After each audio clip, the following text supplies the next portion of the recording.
لیا خانوم امروز لیا خانوم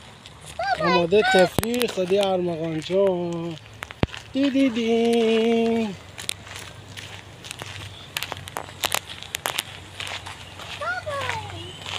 بله باش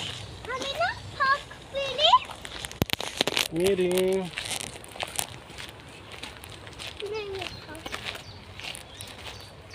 دیدیم لیا جانم